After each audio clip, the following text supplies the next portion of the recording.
సత్యమును జీవమును ఆధారము నీ వాక్యము నా త్రోవకు.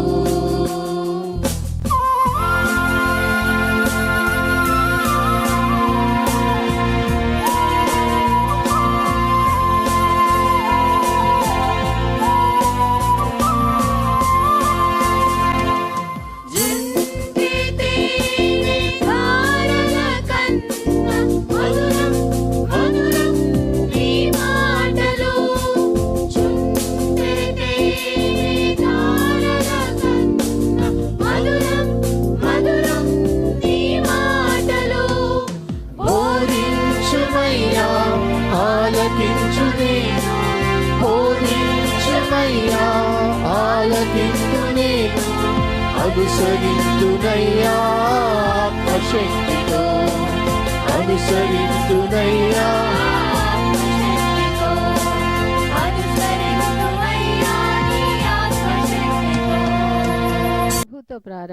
ప్రభుతో ప్రారంభం అనే ఆధ్యాత్మిక అనుదిన ప్రార్థనా కార్యక్రమానికి ప్రేమతో మిమ్మల్ని ఆహ్వానిస్తూ ఉన్నాం.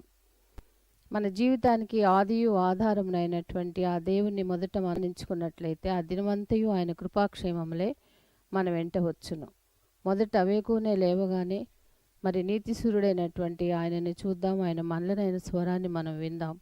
మన జీవిత కాలం అంతయు ఆయన ఆశీర్వాదములు దీవెనలు మన మీద కుమ్మరించును. యెషయి 65:24 మనం చూసినట్లయితే వారికి ఈలాగున జరుగును, వారు వేడుకొనుక మునుపు నేను ఉత్తరం ఇచ్చేదను, వారి మనవి చేయుచుండగా నేను ఆలకించెదను. మనవి చేయుచుండగానే ఆయన మన మనవిని ఆలకిస్తున్నాడు. కాబట్టి మరి ప్రతి దినము కూడా ఈ యొక్క అనుదిన ఆధ్యాత్మిక కార్యక్రమంలో మనం పాల్గొన్నట్లయితే మన జీవిత కాలం అంతయు కూడా ఆయన మేలులను మనం పొందుకోగలము. ఆ నిత్యరాజ్యంలో వారసులుగా మనము జీవించగలం. రండి, ప్రభుతో ప్రారంభ కార్యక్రమంలో పాల్గొనండి, ఆత్మీయ మేలులు పొందండి.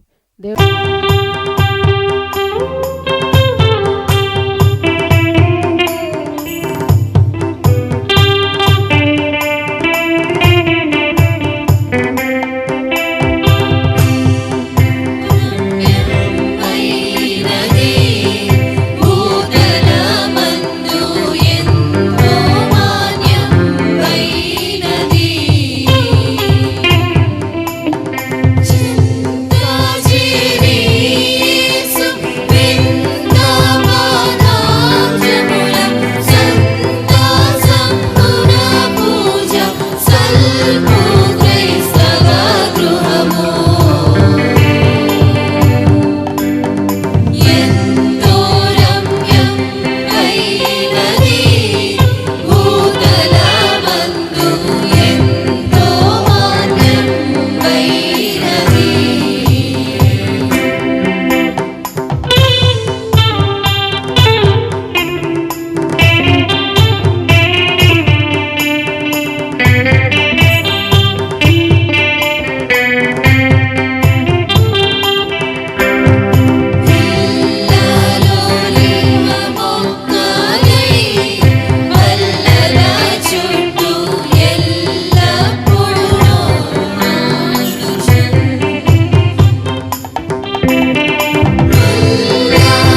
శోభిల్లు విశ్వాసమున్ మోదమందగా యేసు నానునందున నిలిపి సాదరంతుగా సాక్ష్యం నిడేడు క్రైస్తవ గృహము ఎంతో రమ్యమైనది భూతలమందు ఎంతో మాన్యమైనది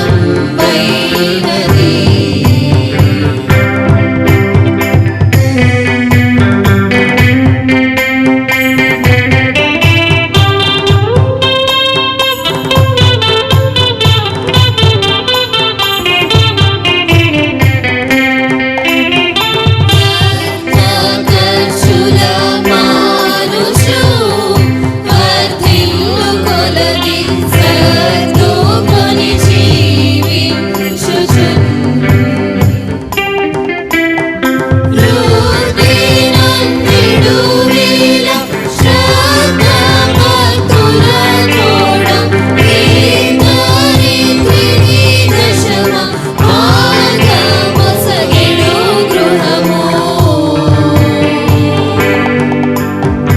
ఎంతో రమ్యమైనది భూతలమందు ఎంతో మాన్యమైనది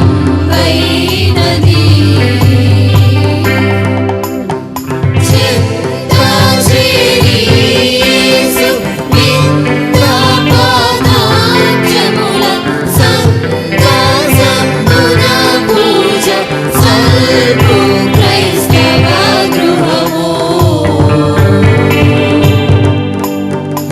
ఎంతో రమ్యమైనది భూతలమందు ఎంతో మాన్యమైనది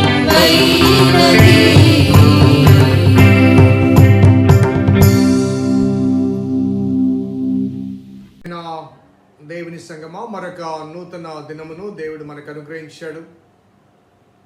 నిజంగా చాలా ఆశీర్వాదకరమైన ఆధ్యాత్మిక వర్తమానములు మన అనుదిన జీవిత యాత్రలో మనకెంతో ఊరట కలిగించే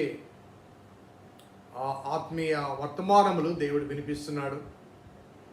ఆనాడు దావీదు జీవితంలో కలిగిన ఆ సాక్ష్యం నేడు మన జీవిత ప్రయాణంలో కొనసాగుతున్న అనుభవాలకు అన్వయించుకుంటూ ఆదరించబడుతూ హెచ్చరించబడుతూ ప్రోత్సహించబడుతూ కొనసాగుతున్న ఈ వర్తమానముల పరంపర ప్రభుతో ప్రారంభం, అనుదిన ధ్యానం, ఆత్మకు క్షేమం. ఈ క్షేమకరమైన సువర్తమానములు ధ్యానం చేయటకు మరొక నూతన దినం ప్రేమతో మిమ్మల్ని స్వాగతిస్తున్నాను. రండి అందరం కలిసి ప్రార్థన చేద్దాం, ప్రార్థించి ధ్యానాన్ని కొనసాగింపచేద్దాం. Let's pray. కృపగల దేవా, దయగల తండ్రి, మీ పాదములకు స్తోత్రము చెల్లిస్తున్నాం నాయన. నీ దివ్యమైన ప్రణాళిక చొప్పున నీవు మమ్మల్ని ప్రేమించి అనుగ్రహిస్తున్న ఈ ప్రోత్సాహకాల బట్టి స్తుతులు చెల్లిస్తున్నా. నీ లేఖనాలు మా జీవిత ప్రయాణంలో ఆధ్యాత్మిక సూచికలు. మరి వాటిని అనుసరించి కొనసాగడం మాకు క్షేమం. కాబట్టి ఆ క్షేమకరమైన వర్తమానం మీరు అందిస్తుండగా ఆలకించుటకు, అనుసరించుటకు మీ కృప దయచేయమని మా రక్షకుడైన యేసు నామమున అడిగి వేడుకొంచున్నాం తండ్రి. ఆమేన్. స్నేహితులారా, నేటి కొరకు ఏర్పాటు చేయబడిన లేఖన భాగం సమూయేలు 2వ గ్రంథము 22వ అధ్యాయము 20వ వచనం. నేను ఆయనకు ఇష్టడను గనుక ఆయన నన్ను తప్పించెను, నా నీతిని బట్టి ఆయన నాకు ప్రతిఫలం ఇచ్చెను, నా నిర్దోషత్వమును బట్టియే నాకు ప్రతిఫలం ఇచ్చెను. సో దావీదు తన శ్రమల పరంపరలో దేవుడి ద్వారా పొందిన ఆ సహాయాన్ని వివిధ రీతులుగా వర్ణిస్తూ ఆ సంతోషాన్ని, ఆ సాక్ష్యాన్ని వ్యక్తపరుస్తూ ఆయన చెప్పిన మాటల్లో మరి ఆపత్కాలమందు వారు నా మీదికి రాగా యెహోవా నన్ను ఆదుకొనునంటూ విశాల స్థలమందు నిలబెట్టాడంటూ చెప్పిన మాటలు నిన్న మనం ధ్యానం చేశాం. ఆ క్రమంలో మరి ఇంతటి శ్రమలు నన్ను ఆవరించినప్పుడు, సౌలు మొదలుకొని అబ్షాలోం వరకు నా జీవితంలో ఇంతటి శ్రమలు ఆవరించినప్పుడు, దేవుడు నన్ను తప్పించుటకు ఆయన తరలి రావటానికి గల కారణం నాలో ఉన్న గొప్పతనము కాదు, కానీ దేవునికి నా పట్ల ఉన్న ప్రేమ. ఆ ప్రేమ ఎందుకు కలిగిందో ఆ తర్వాత వాక్యాలు మనకు జ్ఞాపించవచ్చు. మొదటగా నేను ఆయనకి ఇష్టడను గనుక మరి ఆయన నన్ను తప్పించెను. ఒకసారి మనం ఆలోచిద్దాం.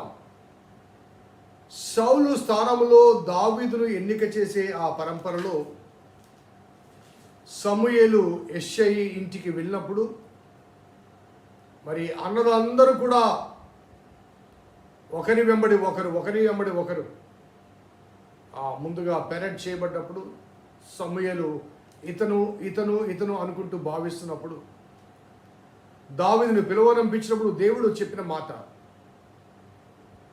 ఇతడు నేను కోరుకున్నవాడు అంటాడు, నేను ఏర్పరచుకున్నవాడు అంటాడు. మనుషులు పైరూపాన్ని లక్ష్య పెడతారు, కానీ దేవుడు అంతరంగాన్ని లక్ష్య పెడతాడు.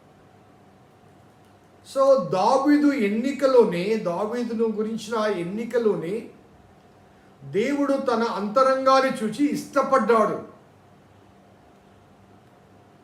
సౌలు ఎన్నికలో దావీదు ఎన్నికలో ఉన్న డిఫరెన్స్ అంటే, సౌలు ప్రజలు ఇష్టపడ్డారు.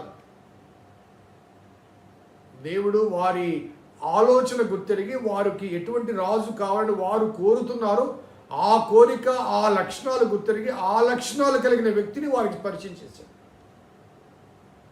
వారు కోరిన లక్షణాలు కలిగిన వ్యక్తిని దేవుడు వారికి సౌలు రూపంలో పరిచయం చేశారు.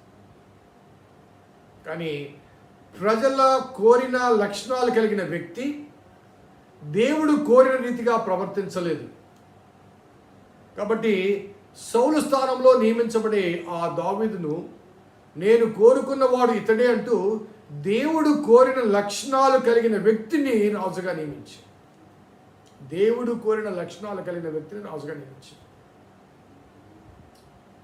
కాబట్టి దేవుడు ఎన్నుకున్నప్పుడే దేవునికి ఇష్టడుగా దావీదు భావించబడ్డాడు.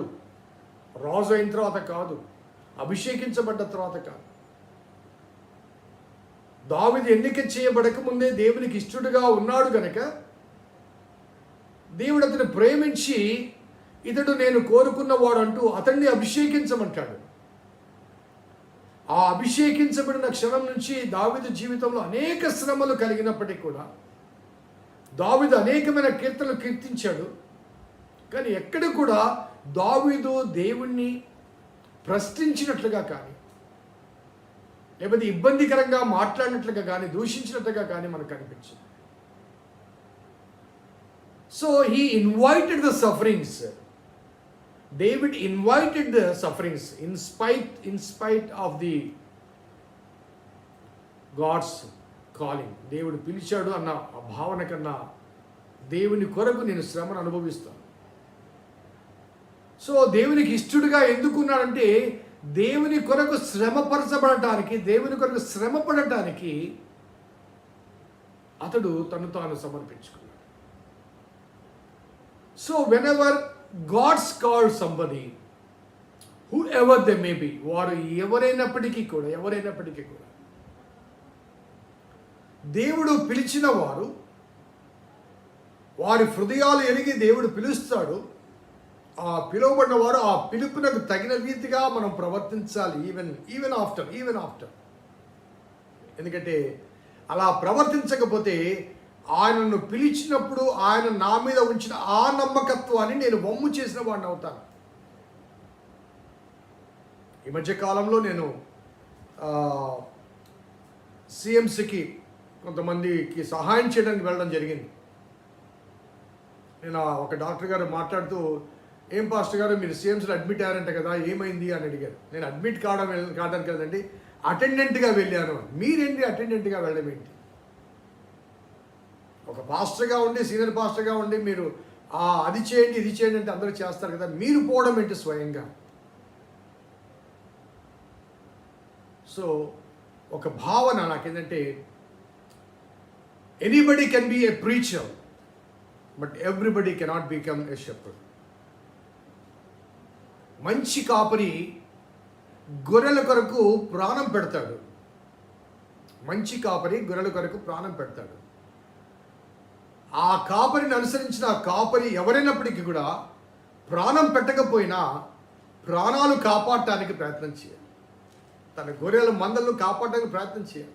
ప్రాణాలు పెట్టనక్కర్లా, ప్రాణాలు కాపాడటానికి ఒక ప్రయత్నం చేస్తే చాలు, కాపాడేవాడు ఆయన. మళ్ళీ ద ఎఫర్ట్ ఇస్ రిక్వైర్డ్. కాబట్టి కాపరత్వపు బాధ్యతలు తన గొర్రెల విషయంలో శ్రద్ధ కలిగి ఉండాలి. అవి పోతుంటే పోనీలే అని అనుకోవడం కాదు. అలా దేవుడు పిలిచాడు కాబట్టి ఆ దేవునికి ఇష్టడుగా ఉండాలి. ఎందుకంటే ఆయన మన మీద ఉంచిన నమ్మకత్వాన్ని కాపాడుకోవడానికి. సో ఆ shepherding is not that much easy. ఏదో వార కార్యక్రమాలు ఉంటే ఆ కార్యక్రమాలు జరిగించుకుని ఆ సమయం ప్రకారం ఆ కాలం ప్రకారం అక్కడ ఉంటే చాలని కాదు. గొర్రెలను అంటు పెట్టుకొని కాపాడుతూ ఉండాలి. సో నేను ఆయనకు ఇష్టడును కనుక ఆయన తప్పించాలనే మాట దావీదు వాడటానికి కారణం ఏంటంటే, దేవునికి ఇష్టడై ఉన్నాడు కాబట్టి పిలువబడ్డాడు. పిలువబడిన తర్వాత కూడా అతనికి ఇమ్మీడియట్గా సింహాసనం ఇవ్వలేదు. 10-15 సంవత్సరాలు శ్రమపరచబడ్డాడు. శ్రమలో కూడా దేవుణ్ణి విడిచిపెట్టలేదు. దేవునికి ఇష్టడుగా తన ప్రవర్తన చూపించాడు. మనకు బెస్ట్ ఎగ్జాంపుల్ కావాలంటే 2 సార్లు తన శత్రువు తన చేతికి చిక్కాడు. 2 సార్లు తన శత్రువు సౌలు చేతికి చిక్కాడు, దావీదు చేతికి.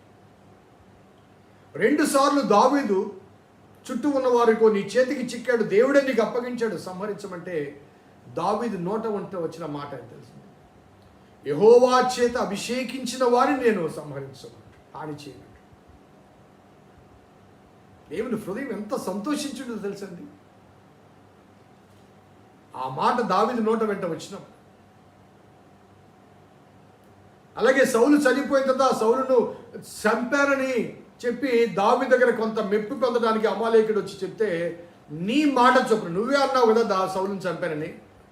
అనగా దావీదు తెలుసు ఎవరు ఎలా చనిపోయాడు, కానీ అతను వచ్చి ఆ మాట అన్నందుకు, నేను సౌలును చంపానన్నందుకు, యెహోవా చేత అభిషేకించేవాడిని చంపానని నువ్వు అన్నావు కదా, నీ మాట చొప్పున అంటూ అతన్ని సంహరిస్తాడు. He kills that person. A pleasing personality, వ్యక్తిత్వం. It is not how large you are, how heavy you are, how humble you are. ఎంతగా నువ్వు దీనుడిగా ఉన్నావో, దట్స్ మోర్ ఇంపార్టెంట్. కాబట్టి ఇక్కడ రాయబడ్డ మాట, యెహోవా నేను ఆయనకి ఇష్టడను కనుక. సో దేవునికి ఇష్టడుగా ఉన్న వ్యక్తి జీవితంలో శ్రమలు వచ్చాయి, కానీ ఆ శ్రమల్లో నుంచి ఆయన తప్పించాడు. కొత్త నిబంధనలో మనకు లాజరు వృత్తాంతం తెలుసు కదండి. లాజరు రోగి అయినప్పుడు ఆ మరియా మాతలు, ప్రభా మా తమ్ముడు రోగి అయి ఉన్నాడు, లేదా లాజరు రోగి అయి ఉన్నాడు అని యేసునకు కబురు చేయలేదు. వాడు వాడిన పదం ఏంటంటే, ప్రభువా నీవు ప్రేమించిన వాడు రోగి అయి ఉన్నాడు, నీకు ఇష్టముగా ఉన్నవాడు, నీవు ప్రేమించినవాడు. చాలా స్పష్టంగా చెప్పబడ్డమాట. ఆ తమ్ముడని కానీ లేకపోతే అతని పేరు కానీ చెప్పండి, నీవు ప్రేమించిన వాడు రోగి అయి ఉన్నాడు. That's all. నువ్వు త్వరగా రావాలి, బాగు చేయాలి, అతను లేపాలి. ఈ మాటలు ఏమీ కూడా అక్కడ అక్క చెల్లెళ్ళు పంపించలేదు. నీవు ప్రేమించిన వాడు రోగి అయి ఉన్నాడు. That's it. The information gone, that's all. యేసుప్రభు వారు కావాలని 2 దినాలు ఆగాడు. ఎందుకంటే దేవుని చేత ప్రేమించబడిన వ్యక్తి జీవితంలో ఒక అద్భుతము, ఆ అద్భుతము ద్వారా ఒక సాక్ష్యం. ఆ బేతనీ గ్రామంలో అనేక మంది చచ్చిపోయి ఉంటారు. వారందరి కోసం యేసయ్య వెళ్ళలేదు. లాజరు చనిపోయేంత వరకు యేసయ్య వెయిట్ చేశాడు. చనిపోయాడని కబురు తెలిసిన తర్వాత అప్పుడు మన సహోదరుడు లాజరు నిద్రపోతున్నాడు, పోదాం పండి అంటాడు. తిరిగి వెళ్ళడానికి మరో 2 రోజులు పడుతుంది, 4 దినాలు అవుతుంది. సో అందరి దృక్పథంలో దేవుడు ప్రేమించిన వ్యక్తి చనిపోయాడు, సమాధి చేయబడ్డాడు. ఇంతగా దేవుని ప్రేమించారే, ఇంతగా దేవునికి ఆతిథ్యం ఇచ్చారే, తమ ఇంట్లో యేసయ్యను ఉంచారే, ఆహారం పెట్టారే, వాక్యం విన్నారే, ఇంత భయభక్తులు కలిగి ఉన్నారే. ఈ కుటుంబంలో ఈ సమస్య ఎందుకు వచ్చింది, వచ్చినప్పుడు కబురు చేస్తే యేసయ్య ఎందుకు రాలేదు అని అనేక మంది అనేక రీతిలుగా ప్రశ్నిస్తున్న నేపథ్యంలో ఆ ప్రశ్నలకు జవాబుగా ఈ వ్యాధి మరణం కొరకు రాలేదు, కానీ దేవుని కుమారుడి మహిమ నిమిత్తం. So God wanted to glorify himself through a miracle in the life of those who trusted him, at the same time in the life of the people who are loved by God. దేవుని చేత ప్రేమించబడిన వారి జీవితములో ఒక శ్రమను దేవుడు అనుమతించి, ఒక సమస్యను అనుమతించి, ఆ సమస్యలోంచి వారిని విడిపించి, తద్వారా వారి సాక్ష్యం ద్వారా, అనగా దేవునికి ఇష్టడుగా ఉన్న వారి సాక్ష్యం ద్వారా దేవునికి మహిమ కలుగుతుంది. సో మన జీవితాల్లో, మన శరీరాల్లో బలహీనతలు కలిగినప్పుడు, ఇబ్బంది కలిగినప్పుడు ఎందుకు ప్రభువా అని ప్రశ్నించే ఆ సందర్భంలో నా జీవితంలో ఈ శ్రమను అనుమతించిన దేవుడు నా జీవితంలో ఒక అద్భుతాన్ని చేసి నన్ను సాక్షిగా నిలబెట్టబోతున్నాడు. కాబట్టి ఈ అద్భుతము నా మరణం, ఈ శ్రమ నా మరణం కొరకు రాలేదు, కానీ నా దేవుని మహిమపరచబడటానికి వచ్చిందే. కాబట్టి ఈ అద్భుతములు నా జీవితంలో జరుగుతుంది, కాబట్టి ఈ శ్రమలో నేను కృంగను. అందుకే కీర్తనకారుడు అంటాడు, శ్రమ దినమున నీవు కృంగినడల నీవు చేతగాని వాడు. కాబట్టి ఆ శ్రమ అనుభవము దేవుని చేత ప్రేమించబడిన వారి జీవితంలోనే దేవుడు అనుమతిస్తాడు. ఇంకొక వాస్తవాన్ని నేను జ్ఞాపకం చేస్తాను. భౌతిక జీవితంలో, విశ్వాస జీవితంలో శ్రమలు ఉన్నప్పుడు, మరి విశ్వాసం లేని వారి జీవితంలో శ్రమలు లేనప్పుడు విశ్వాసిగా మనం ప్రశ్నిస్తాం, మనల్ని కూడా ప్రశ్నిస్తారు. విశ్వాసిగా నేను ప్రశ్నిస్తాను, లేకపోతే మన చుట్టూ ఉండేవాళ్ళు కూడా పొద్దున్న లేచి బైబిల్ సంకలో పెట్టుకుని గుడికి వెళ్తుంటారండి, దేనిగా ప్రార్థన చేస్తుంటారు, ఉపవాసాలు చేస్తుంటారు, ఎప్పుడు గుడికి అంటుంటారు. మరి ఇప్పుడు ఏమైంది? ఇంకో మాటలు చెప్తే నీ దేవుడు ఏమాయను అనే ఆ ప్రశ్నల అనుభవాల మధ్య దేవుడు నా దేవుడు, నన్ను ప్రేమించిన దేవుడు, ఆయనకు నేను ఇష్టడను కనుక నా ద్వారా ఒక సాక్ష్యం వెళ్ళాలని, నాలో ఒక అద్భుతం చేయడానికి దేవుడు నా జీవితంలో ఈ శ్రమను అనుమతించాడు. God is going to do a miracle. నా శరీరాన్ని, నా దేహాన్ని, నా జీవితాన్ని ఒక సాక్షిగా నిలబెట్టడానికి దేవుడు నా జీవితంలో శ్రమను అనుమతించాడు. అందుకే నేను ఆయనకి ఇష్టడను కనుక ఆయన తప్పించను అనే మాట. లాజరు సమాధి నుంచి లేపబడ్డప్పుడు, లాజరు బయటికి రమ్మన్నప్పుడు బయటికి రాగానే ప్రజలందరూ ఆయన మహిమపరచడం మాత్రమే కాకుండా, యేసును మాత్రమే కాకుండా, చనిపోయి సమాధి చేయబడి 4 దినములు సమాధిలో ఉన్న ఆ లాజరును చుట్టానికి కూడా వచ్చారు. ఆ లాజరును చూచి యేసును విశ్వసించారు. సో నీ జీవితంలో, నా జీవితంలో దేవుడు అనుమతించిన శ్రమ చూచే నీ చుట్టూ ఉన్న వారందరూ కూడా ఆ శ్రమలోంచి నిన్ను నీ దేవుడు తప్పించినప్పుడు, వారి దేవుడు వారి శ్రమలోంచి తప్పించాడు. ఎందుకంటే వారు దేవునికి ఇష్టలుగా ఉన్నారు కనుక. మనము దేవునికి ఇష్టలుగా ఉన్నామా, లేకపోతే మన ప్రవర్తన ద్వారా దేవుని కష్టపెట్టే వారముగా ఉన్నామా? విశ్వాసం ద్వారా దేవునికి ఇష్టలుగా ఉన్నామా, అవిశ్వాసాన్ని ప్రదర్శించి దేవుని కష్టపెడుతున్నామా?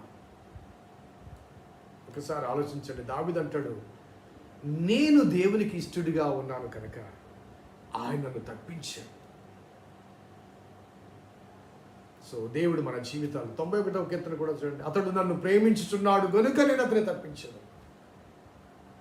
అనగా దేవునికి ఇష్టడై ఉండాలంటే దేవుని ప్రేమించాలి, దేవుని ఆజ్ఞను అంగీకరించాలి, దేవుని ఆజ్ఞానుసారంగా జీవించాలి. అతను నన్ను ప్రేమించుచున్నాడు కనుక నేను అతను తప్పించదును, అతను నా నామం ఎరిగిన వాడు కనుక నేను అతను కనపరచదును, శ్రమలో నేను అతనికి తోడై ఉండదును, అతను విడిపించి అతను గొప్ప చేసేదను, దీర్ఘాయువు చేత తృప్తిపరచదును, నా రక్షణ అతనికి చూపించను. వీటన్నిటి కారణం ఏంటి? అతడు నన్ను ప్రేమించుచున్నాడు కనుక. సో దేవునికి ఇష్టడుగా ఉండాలంటే మనము దేవుని ఇష్టపడాలి. దేవుని ప్రేమను పొందాలంటే దేవుని ప్రేమించాలి. దేవుని ప్రేమించినప్పుడే ఆ ప్రేమ సంకల్పం నీ జీవితంలో నా జీవితంలో నెరవేర్చబడుతుంది. సో నేను ఆయనకు ఇష్టడను కనుక ఆయన నన్ను తప్పించాను. ప్రార్థన చేద్దాం. కృపగల దేవా, దయగల తండ్రి, మీ పాదములకు స్తోత్రము చెల్లిస్తున్నాం నాయన. అవును ప్రభా, శ్రమలు కలిగినప్పుడు కొన్నిసార్లు మమ్మల్ని మేము ప్రశ్నించుకుంటుంటాం. అదేవిధంగా మా చుట్టూ ఉన్న వారు కూడా మమ్మల్ని ప్రశ్నిస్తున్నట్టన్న భావన మాకు కలుగుతుంది. కొందరు ప్రశ్నిస్తుంటారు కూడా, మీ దేవుడేమాయన. కానీ ప్రభా, నేను నీకు ఇష్టడను గనుక నా జీవితంలో శ్రమను అనుమతించి నా శరీరము ద్వారా, నా జీవితము ద్వారా ఒక సాక్ష్యం బయటికి వెళ్ళటకు ఆ శ్రమలోంచి విడిపించే దేవుడవని దావీదు జీవిత సాదృశ్యం ద్వారా మేము విన్నాం. మా జీవితాలు కూడా అటువంటి శ్రమలు కలిగినప్పుడు విడిచిపెట్టే దేవుడు కాదు, విడిపించే దేవుడవు. విడిచిపెట్టే దేవుడు కాదు, విడిపించే దేవుడవు. ఆ విడిపించబడిన నా జీవితంలో ఒక సాక్ష్యంగా ప్రపంచానికి పరిచయం చేయబడాలి. కాబట్టి ఆ అద్భుతము జరిగించడానికి మా ప్రియుల జీవితాల్లో నీవు కొంత శ్రమను అనుమతించి ఆశ్చర్యక్రియలు జరిగించబోతున్నారు కనుక, జరిగించుతున్నారు కనుక, జరిగించారు కనుక స్తుతులు చెల్లిస్తూ సమస్త ఘనత, మహిమ, ప్రభావం మీకే ఆరోపిస్తూ మా రక్షకుడు, మా విమోచకుడు, సజీవుడైన యేసు నామమున అడిగి వేడుకొంచున్నాం తండ్రి. ఆమేన్. తండ్రి, కుమార, పరిశుద్ధాత్మ త్రియేక దేవుని దీవెన ఈ వాక్యం విన్న బిడ్డలకు, వాక్యాభిలాషులకు, వారి జీవిత సాక్ష్యాలకు, శ్రమానుభవంలో వారు కొనసాగించవలసిన విశ్వాసానికి సదా తోడేయును గాక. ఆమేన్. God bless you. దేవుడు దీవించుగాక.